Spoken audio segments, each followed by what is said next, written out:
Hi students, कैसे हो आप सब लोग। उम्मीद करता हूँ सब बढ़िया होंगे। और आज अपन चैप्टर नंबर 3 का रिवीजन कर रहे हैं, motion in straight line NCERT का, जिसे काइनेमेटिक्स भी बोला जाता है। तो लास्ट रिवीजन पार्ट 1 में अपन ने देखा था कि मोशन क्या होती है, वेलोसिटी, डिस्प्लेसमेंट, डिस्टेंस, बहुत सारी चीजों के बारे में अपन ने डिटेल में डिस्कशन कर चुके हैं। आज जो कुछ बच गया उसका डिस्कशन करेंगे। तो लास्ट क्लास में अपन ने फ्री फॉल देखा था। फ्री फॉल क्या देखा था? Free fall. लास्ट वीडियो में हमने फ्री फॉल देखा था।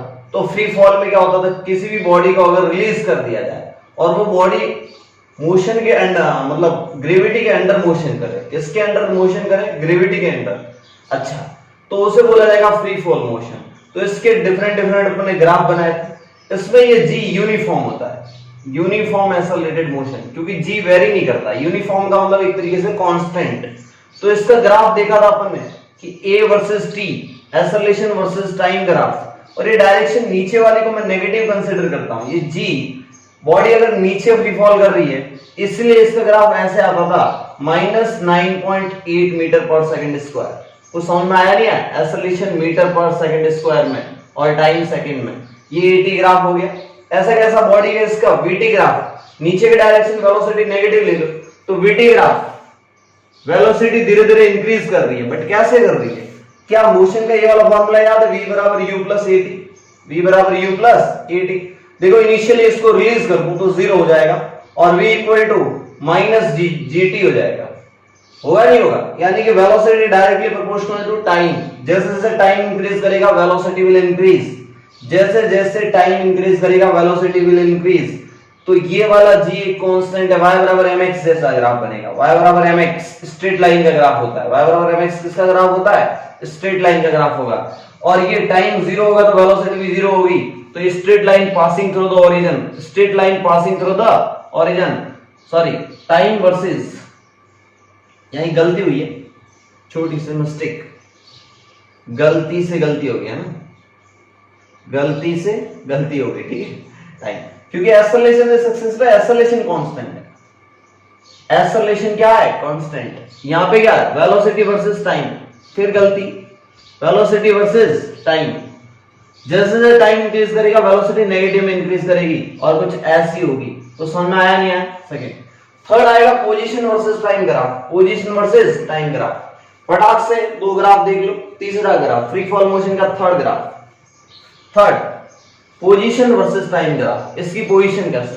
ये नीचे की तरफ आ रहा है, तो क्या ये फॉर्मूला याद है? s बराबर ut plus half of at square.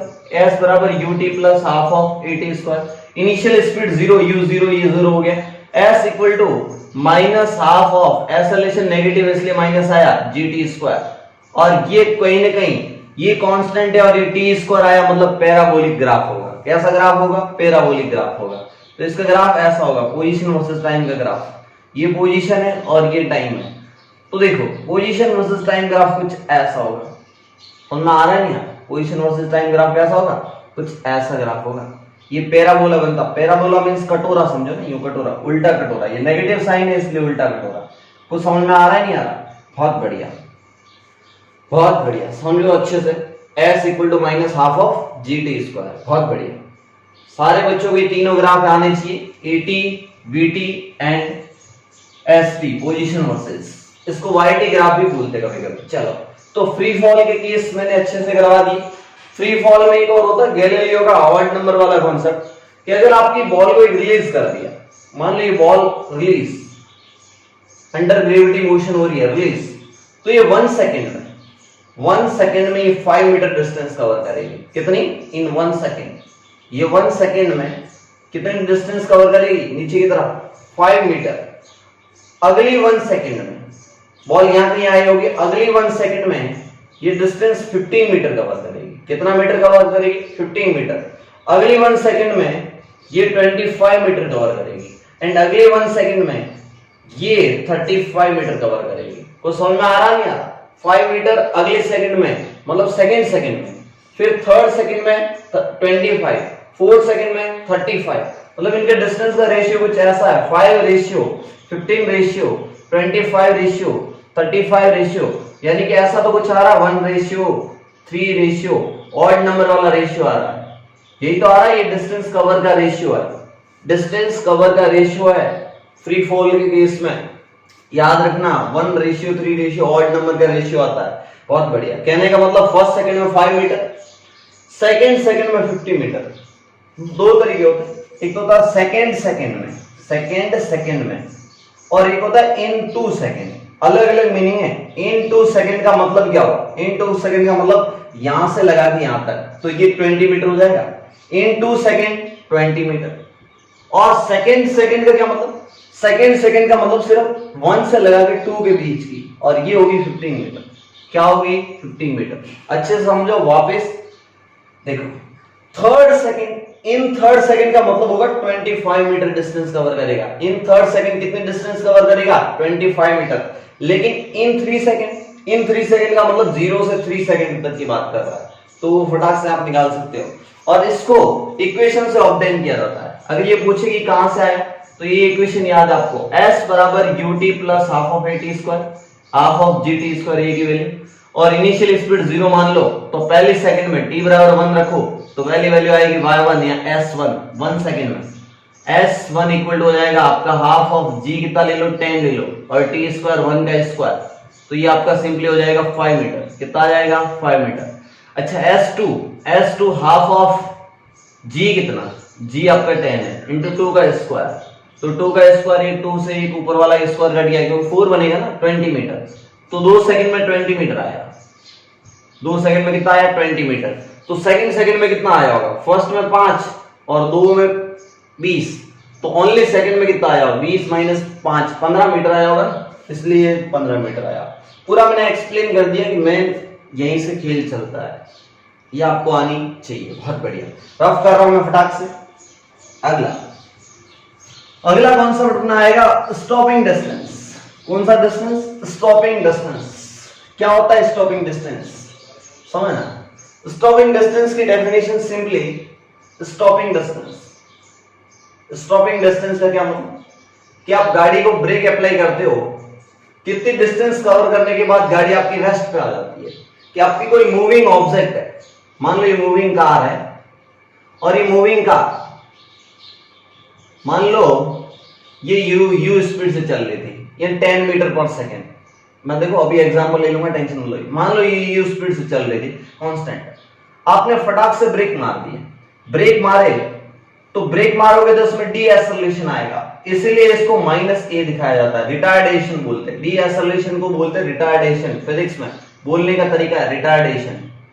D acceleration को रिटार्डेशन। -a का मतलब ब्रेक मारोगे तब गाड़ी की स्पीड स्लो होगी, मतलब स्पीड और एक्सेलरेशन की डायरेक्शन अपोजिट होगी। अच्छा, कुछ डिस्टेंस कवर करने, मान लो ये डिस्टेंस d थी, कवर करने के बाद ये गाड़ी स्टॉप होगी, मतलब इसकी फाइनल वेलोसिटी 0 होगी। इसकी फाइनल वेलोसिटी क्या होगी? 0 होगी। तो ये देखो, ये रिटार्डेशन कांस्टेंट है। अगर ये कांस्टेंट है तो मोशन की थर्ड इक्वेशन लगा सकता हूं। दिमाग में रखना, एक्सेलरेशन कांस्टेंट हो तभी तीनों इक्वेशन लगती है। बहुत बढ़िया। तो फाइनल वेलोसिटी आपको पता है, थर्ड इक्वेशन लगा रहा हूं, v square equal to u square plus 2as। तो फाइनली 0, u स्क्वायर आपको गिवन होगा इनिशियली, प्लस 2 एक्सेलरेशन की जगह -a लिखा क्योंकि रिटार्डेशन है, इनटू ये डिस्टेंस कितनी है? d। मान लो इसने d डिस्टेंस फॉरवर्ड कवर की, तो यहां से क्या आ जाएगा? डिस्टेंस d इक्वल टू, ये माइनस वाला साइन इस साइड आ जाएगा, ये तो 0 हो गया, equal to d equal to u हो जाएगा u square divide by 2a। अच्छे समझ में आ गया? ये फॉर्मूला याद कर लो। अब क्या होता है, इससे क्वेश्चन बनाया जाता है। क्वेश्चन कैसे? अगर आपकी इनिशियल स्पीड डबल कर दी जाए तो डिस्टेंस कितनी हो जाएगी? अगर इसको आप डबल कर दोगे तो ये डिस्टेंस 4 टाइम्स हो जाएगी, क्योंकि इसका स्क्वायर है ना। अगर इस u को 2u कर दोगे और रिटार्डेशन वही रखोगे, रिटार्डेशन सेम रख के अगर डबल कर दोगे तो डिस्टेंस 4 टाइम्स हो जाएगी। अगर आपका रिटार्डेशन वही है और आपने इनिशियल स्पीड को 3 टाइम्स कर दिया, तो जैसे यहाँ पे 3 टाइम्स करोगे तो 3 का स्क्वायर, तो ये डिस्टेंस कवर 9 टाइम्स हो जाएगी। कितना टाइम्स हो जाएगी? 9 टाइम्स। समझने की कोशिश करना, क्योंकि d directly proportional to u square, d is directly proportional to u square. अगर आप इनिशियल स्पीड को चेंज करोगे, डबल करोगे तो डिस्टेंस 4 टाइम्स बन जाएगा, ट्रिपल करोगे तो 9 टाइम्स बन जाएगा। मेरी चीजें बातें समझ में आ रही होगी अच्छे से।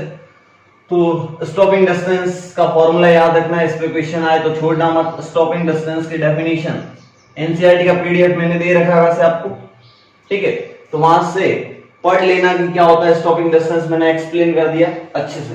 अगला होता है रिएक्शन टाइम।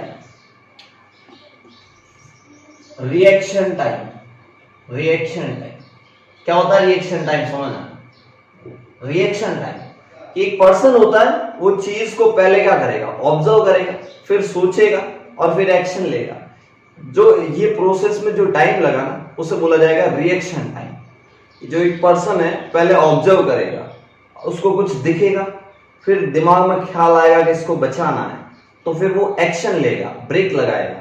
तो उसमें जो टाइम लग गया ना कि उसको देखने और एक्शन के बीच का जो टाइम था ना उसे बोला जाएगा रिएक्शन टाइम। देखो मैंने अच्छे से डिटेल में समझा रखा है, फिर भी आपको बताता हूं रिएक्शन टाइम का क्या मतलब। कि मान लो आपकी गाड़ी 20 मीटर पर सेकंड से जा रही है। कितना मीटर पर सेकंड से जा रही है? 20 मीटर पर सेकंड से। मान लो इसका ड्राइवर में हूं, गाड़ी चला रहा हूं बढ़िया, ठीक है, 20 मीटर पर सेकंड से जा रही है, और मैंने यहाँ पे किसी एक इंसान को देख लिया, तो मेरे दिमाग में ख्याल आएगा कि इस इंसान को बचाना है। ऑब्वियसली ऐसा ही तो आएगा ना, तुम इसलिए तो तुम्हें ड्राइवर नहीं बना रहा हूं, नालायक हो, समझो। तो मैं क्या करूंगा, मेरा रिएक्शन टाइम दे रखा है, मेरा रिएक्शन टाइम मेरा दे रखा है, मान लो 1 सेकेंड। रिएक्शन टाइम कितना दे रखा है? 1 सेकेंड। और इस गाड़ी का मैक्सिमम अप्लाइड ब्रेकिंग जो रिटार्डेशन आता है वो आता है -2 मीटर पर सेकेंड स्क्वायर। कितना आता है? 2 मीटर पर सेकेंड। तो समझना, और ये इंसान मेरे से 50 मीटर दूर खड़ा है, 50 मान लो, 100 मीटर मान लो, 100 मीटर की डिस्टेंस पे इंसान है। ओके, तो जब रिएक्शन टाइम का मतलब समझो कि जब मैंने उसको देखा तो 1 सेकंड तक तो सोचा कि मुझे ब्रेक लगाना है, तो ये 1 सेकंड में फर्दर 20 मीटर मूव कर जाएगी। जब यहां से ये 20 मीटर फर्दर चले जाएगी, कितना मीटर चली जाएगी? 20 मीटर। क्यों 20 मीटर? क्योंकि मेरा रिएक्शन टाइम 1 सेकंड है। 1 सेकंड तक कोई एक्सेलरेशन नहीं लगेगा, जो कांस्टेंट स्पीड है उसी स्पीड से चलेगी। तो 1 सेकंड में ये कितना आगे चल जाएगी? 20 मीटर। 20 मीटर तक मैं यहां आ गया। अब डिस्टेंस कितनी बची मेरे और उसके बीच में? 80 मीटर की। अब समझो 80 मीटर से पहले रुक गई तो काम मतलब वो बच गया, अदरवाइज काम तमाम। अच्छा देखो, अब डीएसएलेशन कितना maximum? -2 metre per second square. Finally मान लो गाड़ी इससे पहले यहां कहीं रुक जाती है। रुक जाती है मतलब क्या? वेलोसिटी 0। और पहले कितने से चल रही थी? 20 से चल रही थी। तो अभी ये फॉर्मूला पढ़ा है आपने, v² = u² + 2as। फाइनली रुक जाती है। u² कितना? 20 का स्क्वायर प्लस 2 × a कितना? -2 × s नहीं पता, मान लो कहीं जाके रुक जाती है, तो s की वैल्यू कितनी आ जाएगी? 400/2 to a कितना हो गया? 400 मीटर। s 100 मीटर पे जाके रुकेगी, 100 मीटर पे रुक जाएगी, मतलब इसको उड़ा दिया मैंने। इसको क्या कर दिया? उड़ा दिया। ठीक है, आपको नहीं उड़ा, बस एग्जांपल से समझा रहा था कि कैसे आप बता सकते हो कि इंसान बचेगा या उड़ेगा। ठीक है, इस टाइप से रिएक्शन टाइम आपको समझ में आ गया। ठीक है, रिएक्शन टाइम अच्छे से समझ में आना चाहिए। देखो रिएक्शन टाइम के बाद रिलेटिव वेलोसिटी, ये कॉन्सेप्ट बहुत अच्छा है। रिलेटिव वेलोसिटी, रिलेटिव वेलोसिटी से सवाल आता है अक्सर। रिलेटिव वेलोसिटी, रिलेटिव मोशन पढ़ाता हूं मैं, बट एनसीईआरटी में दे रखा आपका रिलेटिव वेलोसिटी। रिलेटिव वेलोसिटी से क्या मतलब कि अगर रिलेटिव का मतलब समझना कि ए के रेस्पेक्ट में दूसरी बॉडी का मोशन किया, ऑब्जर्वेशन किया जाए। मान लो ये है और ये बी है, समझने की कोशिश करना। ये वाला जा रहा है वेलोसिटी ऑफ वी से और ये वाला जा रहा है आपका वेलोसिटी ऑफ वी से, तो क्या होगा? ये ऑब्जर्व जब इसको करेगा तो इसको इसकी स्पीड इन रियलिटी कम दिखेगी। आप समझने की कोशिश करना। मान लो ये इंसान ग्राउंड पे खड़ा है और ये ए गाड़ी और एक बी गाड़ी है। जब ए बी को ऑब्जर्व करेगा ना तो बी की स्पीड कुछ अलग दिखेगी, लेकिन जब ये ऑब्जर्वर इंसान जो ग्राउंड पे खड़ा है ओ ये देखेगा तो इनकी स्पीड इसको अलग दिखेगी। अब समझना रिलेटिव वेलोसिटी का क्या मतलब। सिंपल वर्ड में समझाऊं कि velocity of B with respect to A, relative velocity, relative velocity, velocity of A with respect to B, इसका मतलब होगा velocity of A minus velocity of B. कुछ नहीं, velocity of A minus velocity of B. इसको कैसे पढ़ते हैं? इसको पढ़ते कैसे, velocity of A, velocity of A relative to B, velocity of A relative to B, ये हो गया आपका relative velocity of A with respect to B. मतलब आपको ए की वेलोसिटी निकालनी किससे रेस्पेक्ट में, बी के रेस्पेक्ट में। मतलब आपको बी पे बैठ के देखना है। इसमें ऑब्जर्वर कौन बन गया, इसमें से समझो ऑब्जर्वर बी बन गया। वेलोसिटी देखो, velocity of A relative to B, मतलब आपको बी पे बैठ जाना है। बी पे बैठ जाना मतलब बी को क्या कर देना है, रेस्ट पे कर देना है। एक शॉर्ट ट्रिक बताता हूं समझने के लिए, बहुत इजी। बी को रेस्ट पे लाना है तो बी आगे चल रहा है वीबी से, अगर इसको रेस्ट पे लाना है तो वीबी पीछे देना पड़ेगा। अच्छा, फिजिक्स में अन्याय किसी के साथ नहीं होना चाहिए, तो वीबी इसको भी पीछे देना पड़ेगा, क्योंकि इसको पीछे दिया। देखो वीबी आगे वीबी पीछे, ये रेस्ट पे आ गया। अब सारी चीजें यहां बैठ के ऑब्जर्व कर रहा हूं मैं, इस पे बैठ के। तो अब देखो इस ए की वेलोसिटी क्या दिखेगी, वी ए माइनस वी। आगे वाले डायरेक्शन पॉजिटिव ले लो तो पीछे वाले डायरेक्शन नेगेटिव हो जाएगी, तो सिंपली आपको क्या मिल गया, V A minus V B. इस तरीके से क्वेश्चन को बहुत इजीली आप कर सकते हो। तो रिलेटिव वेलोसिटी में कुछ कॉन्सेप्ट होते हैं वो बता देता हूं आपको, लिखने ऐसे 3 cases velocity of A with respect to B, 3 cases, special cases है। case first if VA equal to VB, अगर दोनों की वेलोसिटी सेम होगी, समझना ये बड़ी मजेदार बात है। अगर दोनों की वेलोसिटी सेम होगी, मैग्नीट्यूड और डायरेक्शन दोनों सेम, समझो एरो का मतलब होता है वेक्टर क्वांटिटी, वेलोसिटी की बात कर रहा हूं। दोनों की वेलोसिटी सेम होगी, समझना ये आगे चल रहा है बी, कुछ स्पेसिफिक वेलोसिटी है, ए पीछे जा रहा है। अगर दोनों की वेलोसिटी सेम होगी तो उनके बीच में ऐसा लगेगा कि दोनों चल ही नहीं रहे। अरे यार ऐसा लगेगा उनके बीच की डिस्टेंस चेंज नहीं होगी, नहीं दोनों के बीच की डिस्टेंस होगी वो कभी चेंज नहीं होगी। तो उनको ऐसा महसूस होगा कि ये दोनों रेस्ट पे हैं, दोनों क्या है, रेस्ट पे। अच्छा, मतलब उनके बीच का सेपरेशन है वो चेंज नहीं होगा। इसका क्या मतलब समझो, इसका ग्राफ ड्रॉ करो। Velocity of A equal to velocity of B, तो फॉर्मूले से क्या आ जाएगा, velocity of A with respect to B V A minus V B, और दोनों का मैग्नीट्यूड इक्वल है तो ये हो गया 0। रिलेटिव वेलोसिटी क्या है, 0। इसका मतलब ग्राफ कैसा चलेगा, समझो कि ऊपर ए चल रहा है, ए की वेलोसिटी ऐसी कुछ है, तो बी दोनों की स्लोप सेम होगी, position versus time, x versus T का ग्राफ। क्योंकि दोनों की वेलोसिटी सेम है, इसका मतलब ये दोनों की स्लोप सेम होगी। इसका एंगल थीटा है ना, तो इसका एंगल भी थीटा होगा, यानी कि दोनों ऐसे पैरेलल लाइंस आएगी। तो ये ग्राफ कैसा होगा, दोनों ही है पैरेलल लाइंस। कैसी लाइंस आई आपकी, पैरेलल लाइंस। अच्छे समझना, एक्स टी ग्राफ ऐसा रहेगा। केस फर्स्ट, जब वेलोसिटी दोनों की क्या हो, इक्वल हो। सारे बच्चे नोट कर लेंगे। केस सेकंड पढ़ाता हूं, केस सेकंड फटाक से। सेकंड केस क्या था कि if velocity of A greater than velocity of B, या फिर ऐसे कर दो, velocity of B greater than velocity of A. और मैं अभी भी बात कर रहा हूं वी ए बी की, किसकी बात कर रहा हूं, वी ए बी।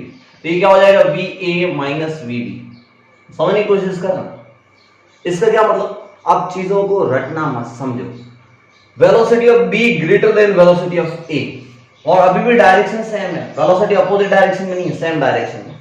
तो velocity of A greater than velocity of B का मतलब ये वाली चीज बड़ी है और ये वाली चीज छोटी है। सोचो, छोटी में से बड़ी चीज माइनस करोगे, अगर 5 में से 10 माइनस करोगे तो वो नेगेटिव आंसर आएगा ना। अरे यार, तो समझो ये बड़ी चीज है वो सब्ट्रैक्ट कर रहे हो छोटी चीज में से, तो नेगेटिव वैल्यू आएगी। तो ऑब्वियसली ये वाली चीज लेस देन 0 आएगा, मतलब ये चीज नेगेटिव आएगा। क्या आएगा, नेगेटिव आएगा। तो आप देखो इसका ग्राफ कैसा बनेगा।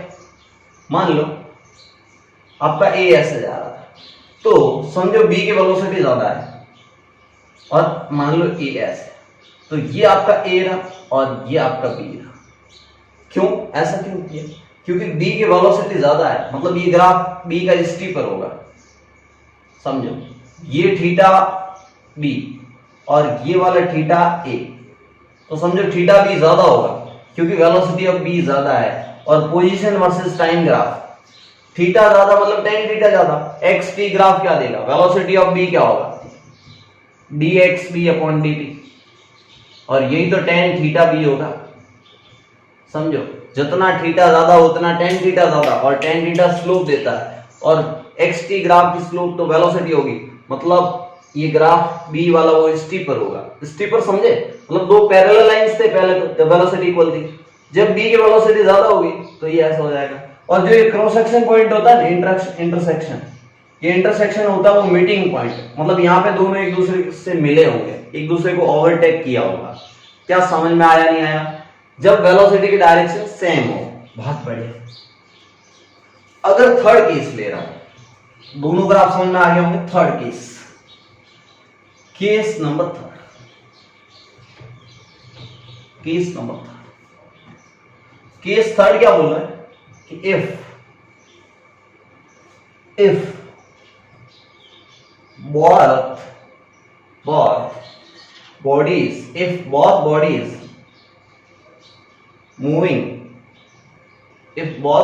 are moving in opposite direction, एक मिनट, वीडियो की फ्रेम से बात तो नहीं जा रहा हूं। इन अपोजिट डायरेक्शन, इसका क्या मतलब, एक बॉडी ऐसे जा रही है VA से, तो दूसरी बॉडी सामने से आ रही है VB से। तो समझो अगर आगे वाली डायरेक्शन को मैं पॉजिटिव कंसीडर कर लूं तो ये वाली चीज नेगेटिव हो जाएगी, ये वाली चीज नेगेटिव होगी नहीं होगी। तो इसका ग्राफ कैसे बनेगा, सिंपली देखना, इसका ग्राफ देखो कि अगर एक बॉडी ऐसे जा रही है, मान लो आपका ए ग्राफ ऐसे जाएगा, क्योंकि ए का ग्राफ ऐसे कंसीडर कर लिया, तो बी पीछे जा रहा है, मतलब हो सकता है ग्राफ यहां से स्टार्ट, पर ऐसा मानता हूं कि बी यहां से स्टार्ट होता है, तो ये ग्राफ कुछ ऐसा जाएगा, ये बी का ग्राफ। और जहां पे इंटरसेक्शन हुआ वहां पे मीटिंग पॉइंट हुआ। अरे यार यहाँ पे एक दूसरे को मिले हैं, ये बी का ग्राफ है, ये ए का ग्राफ है। ये देखो, ये ग्राफ देखो, स्लोप ज्यादा है, थीटा 90 से ज्यादा है, मतलब स्लोप नेगेटिव है, मतलब वेलोसिटी ऑफ बी भी नेगेटिव है। क्या मेरी बात समझ में आई? तीनों ग्राफ अच्छे समझ लो, तीनों ग्राफ इतना आए तो इतना लिख लोगे, आपको पूरे मार्क्स मिलेंगे। बहुत बढ़िया, आगे बढ़ते हैं। यहां चैप्टर खत्म हुआ। अब आपको कौन कौन से इंपॉर्टेंट चीज है वो फिर बता देता हूं। All the best for your test. ठीक है, आपका एग्जाम होने वाला 17 तारीख को, 17 जुलाई को, ठीक है, शाम को 8 बजे 8 PM पे। ठीक है, तो टेस्ट में कैसे क्या पूछा जाएगा, तो ऐसा कुछ पूछा जाएगा कि मोशन क्या होती है, एक्सेलरेशन की डेफिनेशन लिखो, डिस्प्लेसमेंट क्या होता है, वेलोसिटी क्या होती है, डिस्प्लेसमेंट एंड डिस्टेंस में क्या डिफरेंस होता है, मोशन की 3 इक्वेशन बताओ यूनिफॉर्म आइसोलेटेड के लिए। उसमें 2 मेथड होते हैं, एक होता है ग्राफिकल मेथड। कौन सा मेथड? Graphical method. ग्राफ से आपको तीनों इक्वेशन लानी, और दूसरा होता है कैलकुलस मेथड। कैलकुलस मेथड मैंने पढ़ा रखा है, अदरवाइज एनसीईआरटी का example number solve example number 3.3, तो ये दोनों मेथड पूछे जा सकते हैं। ठीक है, उसके बाद पूछे जाएंगे, पूछे क्या जा सकते हैं, पूछे जाएंगे, टेंशन मत लो, है ना, आप कर लेना अच्छे से। उसके बाद आपको ग्राफिकल मेथड हो गया, कैलकुलस मेथड हो गया, फ्री फॉल मोशन की केस पूछे जाएंगे। हो सकता है इससे कुछ न्यूमेरिकल क्वेश्चन भी पूछे जाए। फ्री फॉल, ये फ्री फॉल के तीनों ग्राफ कैसे बनते हैं, फ्री फॉल के केस में ऑड नंबर आता है, उसमें कुछ क्वेश्चंस उठा लिया जा सकता है। और सुनो, फ्री फॉल में एक एनसीईआरटी का बहुत ही प्यारा एग्जांपल है, अच्छे से देख लेना। ये बिल्डिंग की हाइट कुछ है 25 मीटर के अराउंड, और फिर उसके ऊपर से एक बॉल को 20 मीटर पर सेकंड से फेंक दिया जाए तो ये बॉल ऊपर जाके नीचे आएगी। मैंने वीडियो में एक्सप्लेन कर रखा है इस चीज को, आप फिर से जाके देख सकते हो। तो एग्जाम्पल इंपॉर्टेंट है। एक मैंने एग्जाम्पल, एक बढ़िया कॉन्सेप्ट सिखाया था, एक बहुत बढ़िया कॉन्सेप्ट सिखाया था आपको कि अगर कोई मूविंग प्लेटफॉर्म है, ये गाड़ी मूविंग है, इसमें एक इंसान खड़ा है और ये वाली गाड़ी आपकी जा रही है मान लो 10 मीटर पर सेकंड से, और यहां से एक इंसान है वो बॉल को आगे की तरफ फेंकता है 5 मीटर पर सेकंड से। कितने से फेंकता है? 5 मीटर पर सेकंड। ये 5 meter with respect to car है, ये कार की स्पीड है 10 मीटर पर सेकंड, और ये इंसान इस बॉल को फेंक रहा मान लो 25 ले लो, 25 meter per second with respect to car. तो इसकी इन रियलिटी स्पीड कितनी हो जाएगी? आप बॉल को फेंक रहे हो मूविंग प्लेटफॉर्म से, तो ये 10 इसमें ऐड हो जाएगा। मतलब इस बॉल की, ये जो बॉल है ना, बॉल की ग्राउंड के रेस्पेक्ट में जो रियल वेलोसिटी हो जाएगी वो 25 तो बॉल की और 10 गाड़ी की, मतलब इसकी ग्राउंड के फ्रेम में 35 मीटर पर सेकंड हो जाएगी। तो ये कॉन्सेप्ट दिमाग में रखना। और इस कॉन्सेप्ट बेस में चोर पुलिस वाला एग्जाम्पल नंबर करवाया था मैंने सोल्ड एग्जाम उसमें एक्सरसाइज में। कहां पे? एक्सरसाइज में। तो इस तरीके से आप रेडी रहना और अच्छे से पढ़ो। ऑल द बेस्ट, मिलते आगे। और यूनिट एंड मेजरमेंट अच्छे से देखते रहना, मैंने डायमेंशन एनालिसिस करवाया था।